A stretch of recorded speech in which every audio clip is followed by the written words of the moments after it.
ஆமாக்கா. அட என்ன சின்ன பொண்ணு, நீ இப்பயும் போய் ட்ரெஸ் வாங்கிட்டு வந்திருக்கியா? வீடு முழுக்க இன்னும் எத்தனை ட்ரெஸ் தான் வச்சுக்க போற? அட என்னங்க நீங்க, உங்களுக்கும் உங்க அம்மாவுக்கும் என்னைய தப்பா நினைச்சுக்கிறது தான் வேலையே. இத எனக்காக வாங்கிட்டு வந்தேன், உங்க அம்மாவுக்காக தானே வாங்கிட்டு வந்திருக்கேன் ட்ரெஸ்.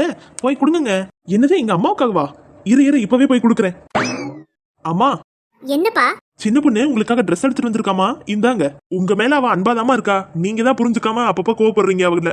எனக்கு அதெல்லாம் வேணாம், நான் கேட்டேன் உன்ட்ட. எனக்கு ஒண்ணு வேணாம், போடா. பாத்தீங்களாக்கா, நம்ம 2 பேரும் இருக்கோமா, அதனால விட்டு கொடுக்க மாட்டா மாமியா கேட்ட. ஏமா வாங்கிக்கமா. அந்த ட்ரெஸ்ஸை எடுத்து நீயே பாருடா, உன் பொண்டாட்டி வாங்கின லட்சணத்தை. இதை நான் போட்டுக்கிட்டு தெரியவா? அம்மா இல்லம்மா, சாரி. ஏடி சின்ன பொண்ணு, என்னடி இது? இதுதான் எங்க அம்மா போடுற துணியா? ஏங்க பார்க்க நல்லா தானே இருக்கு, அழகா இருக்கு, அதான் வாங்கினேன். ஆசையா அத்தைக்காக வாங்கினேன். சரி இப்போ என்ன, அவங்க போடலன்னா வேஸ்டா போயிடும்ல, விடுங்க நானே போட்டுக்கிறேன்.